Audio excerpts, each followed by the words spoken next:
नमस्कार, मैं हूं पवन त्यागी। आज उत्तर प्रदेश से दो खबर आई और दो बड़ी खबर में एक सबसे बड़ी खबर थी किसानों के लिए। किसानों की जो मांग थी कि गन्ने के रेट बढ़ाए जाएं, उसकी बढ़ोतरी कर दी गई। और जिससे आपको बताएं, जो किसान आंदोलन चला रहे फर्जी नेता थे, इनको एक झटका लगा है, क्योंकि इन्होंने घोषणा कर रखी है भारत बंद की। और भारत बंद से जस्ट पहले योगी जी का ये फैसला, अब इसके बाद ये फर्जी किसान नेताओं के पास कोई काम नहीं बचेगा सरकार की बुराई करने का। ये बात अलग है कि 3 कृषि बिल को ये झूठ बोल बोल कर किसानों के नाम पर ये कहते रहे कि ये किसान जो है, किसानों की जमीन चली जाएगी। लेकिन इतना तय है कि उत्तर प्रदेश की योगी सरकार ने वर्षों पुरानी, मतलब मैं अगर कहूं तो पिछले 10 साल से गन्ने का रेट नहीं बढ़ा था। लोग ये कह रहे थे कि केवल 5 रुपए भी अगर कुंटल पे बढ़ जाएं, वो कहते थे योगी जी को वोट तो देंगे ही। गांव गांव में जो किसान हैं वो कह रहे थे सरकार की नीतियों से इतने खुश हैं, सरकार के जो कानून का राज कायम है उससे खुश हैं, और गांव के अंदर जो काम किए गए हैं उससे बड़े खुश हैं। वोट तो योगी जी को ही देंगे, लेकिन गन्ने के रेट क्योंकि महंगाई बढ़ी है तो उस हिसाब से थोड़े बढ़ने चाहिए। लेकिन मांग कर रहे थे किसान के 5 रुपए 10 रुपए बढ़ जाएं, लेकिन योगी जी ने सीधा 25 रुपए प्रति कुंटल पर वो पैसे बढ़ाए हैं। और पहले 315 रुपए दाम था, अब 340 रुपए प्रति कुंटल गन्ने का रेट हो गया है, जो एक बहुत खुशी की खबर किसानों के लिए है। आपको बताएं, योगी सरकार जब से आई है लगभग 4.5 साल हुए हैं। जो चीनी मिल बंद पड़ी थी, जिनकी वजह से गन्ना जो किसानों से कम लिया जाता था, मान लीजिए आज रेट इसके जो है 500 कर दें और गन्ना लिया जाए कम, तो किसान को फायदा कम होगा। और इसलिए किसान चाहता है कि उसका गन्ना ज्यादा लिया जाए। जो मिले हैं वो उसका गन्ना लें, तो वो तब लेंगी जब मिलें चलेंगी। तो पुरानी सरकारों में औने पौने दाम पर मिलों को बेच दिया गया, या मिलें खराब हो गई, बंद हो गई, और इसलिए किसान गन्ना बेचे भी तो कहां। और जो पेमेंट गन्ने की बनती थी किसानों की 3-3, 4-4 साल तक वो पेमेंट नहीं देते थे। और ये जो किसान नेता अपने को राकेश टिकैत बनते हैं, हमने कभी नहीं देखा कि जो समाजवादियों की सरकार में कभी इन्होंने इस तरह के आंदोलन करे हो कि सड़क को घेर के बैठे हो कि साहब गन्ने की पेमेंट नहीं हुई। लेकिन आज योगी सरकार की तरफ से 85% गन्ने की पेमेंट अभी तक जो पिछली बकाया थी टोटल पेमेंट कर दी, और 311 करोड़ रुपए ये पेमेंट में गन्ना किसानों को दिया गया है। मिलों के द्वारा सरकार की तरफ से मिलों को मदद की गई, और जो सरकारी मिले थी उसकी भी पेमेंट जो बकाया थी वो सारी दे दी गई। इसी तरह आपको बताएं, बंद पड़ी हुई जो चीनी मिलें थी उनको चालू किया गया। 35,000 लोगों को उत्तर प्रदेश के अंदर उन मिलों को चालू होने से रोजगार मिला। दूसरी बात, गन्नों का जो पिराई होती थी वो पहले से डबल से भी ज्यादा हुई, क्योंकि वो गन्ना फिर जो मिलें खुली हैं उसमें ज्यादा लिया गया। इसी तरह योगी जी के शासन काल में जो काम हुए किसानों के लिए, और वो एक गांव में एक बड़ी समस्या थी कि जो हमारे पशु हैं वो गायब हो जाए थे, भैंस हो, भैंसा हो, गाय हो, और वो गायब हो जाते थे। ढूंढो कहाँ है पता नहीं। तो शेल्टर जो उत्तर प्रदेश में स्लाटर हाउस थे, यानी जहां जानवर को काट के उसकी वो लोग व्यापार करते हैं, वो स्लाटर हाउस योगी सरकार ने बंद किए। इसका असर यह हुआ कि आज जो हम देख रहे थे कि गांव में घेर में बंधे हुए पशु निकाल चोर ले जाते थे चुराकर, और ढूंढो तो मिलेंगे नहीं क्योंकि काट दिया जाता था। आज आप देखेंगे गांव में आप चले जाइए, शहरों में चले जाइए, योगी सरकार के गोवंश की हत्या को लेकर जो कठोर कानून बनाए और जिस तरह से स्लाटर हाउस बंद किए, उसके कारण से आज आपको जानवर दिखाई देते हैं।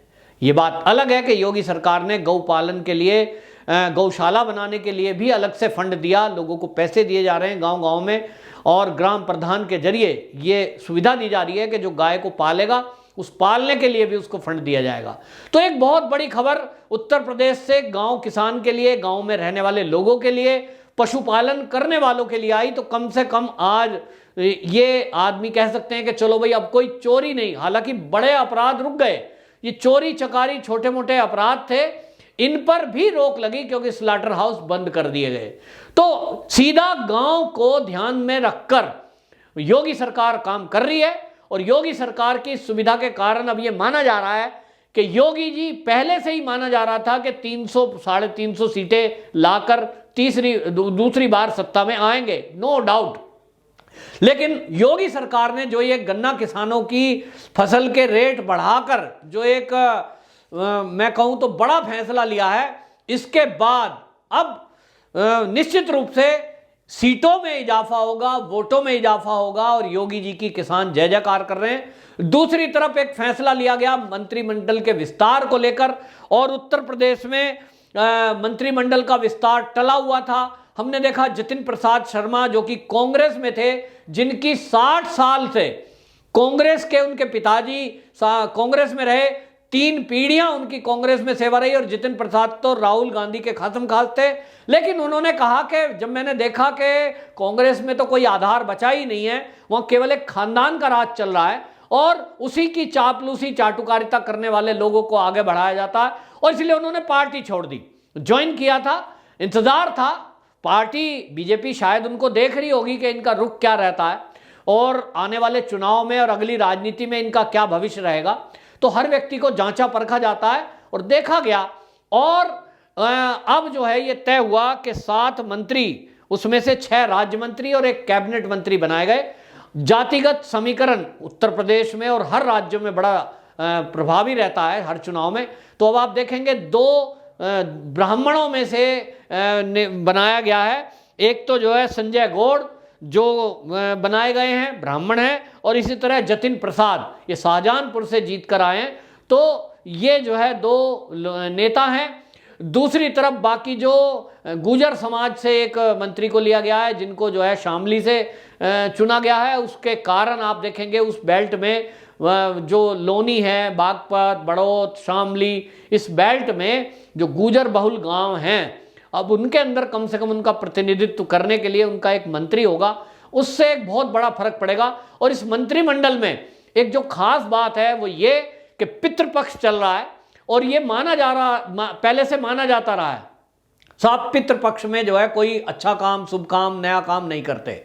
लेकिन योगी जी क्योंकि एक आध्यात्मिक पुरुष हैं और वह गोरक्ष पीठ के प्रमुख हैं, वो एक संत हैं, और वो संत जो समय का संत होता है वो समय के अकॉर्डिंग कई बार हम लोगों को शिक्षा देते हैं, धर्म का ज्ञान भी देते हैं, कई चीजें सिखाते हैं। पुराने समय में कोई चीजें बनाई गई होंगी, उनका नियम कायदा कानून उस समय के अनुसार बना होगा, लेकिन आज की डेट में आज जो समय चल रहा है उसके अनुसार क्या उपयुक्त है, ये बदलाव लाना, ये भी धर्म में बदलाव लाने के लिए धर्मगुरु समय समय पर सिखाते हैं। तो योगी जी ने हमें 2 चीजें सिखाई जो उत्तर प्रदेश की राजनीति में पहली बार आई। एक तो एक मिथक था कि नोएडा में अगर कोई गया तो फिर वो दोबारा सत्ता में नहीं आता। योगी जी जितनी बार नोएडा में आए हैं, मैं दावे के साथ कह सकता हूं कि इतनी बार कोई भी उत्तर प्रदेश का मुख्यमंत्री, और कोई भी नहीं मुख्यमंत्री आया ही नहीं।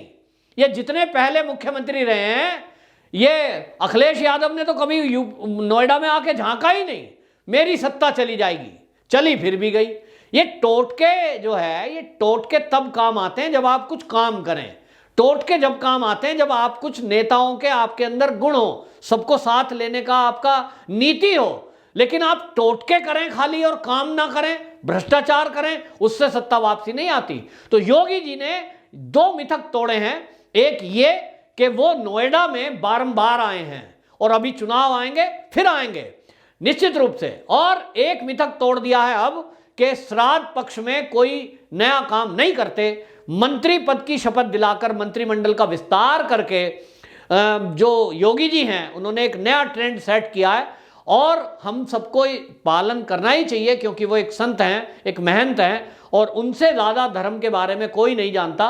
वो हमें आने वाली पीढ़ियों को सिखा रहे हैं कि अपने को चेंज करने की आवश्यकता है, पुरानी चीज़ों को भी साथ लेकर चलना है, लेकिन जहां उनको इंप्लीमेंट करना है वहां करना चाहिए। अपने पितरों का श्राद्ध पक्ष में जो पूजा पाठ है, दान है, दक्षिणा है, वो करना चाहिए। उनके लिए जो पूजा पाठ है वो करना चाहिए विधि विधान से, वो सब करते हैं। लेकिन एक राजनीति में कोई काम करना और कोई फैसले लेना, सत्ता में लोगों की भलाई के लिए निर्णय लेना, उसमें प्रतिदिन हर पल कभी भी कोई निर्णय लिया जा सकता है, ये योगी जी ने सेट किया है। पितृपक्ष में किसानों के लिए खुशखबरी, पितृपक्ष में जो है लोगों के जो मंत्री हैं वो बनकर जब जनता के बीच जाएंगे, अपने अपने समाज के लोगों के निकट क्योंकि रहते हैं व्यक्ति, और उसके बाद वो अपनी अपनी जातियों के लोगों के उत्थान के लिए अगले आने वाले दिनों में काम करेंगे, ऐसा माना जा रहा है। निश्चित रूप से योगी जी के इन दोनों फैसलों से अब आने वाले समय में जब चुनाव आएगा 2022 में, ये एक ऐतिहासिक जीत दर्ज करेंगे योगी जी, ये मेरा मानना है। वंदे मातरम।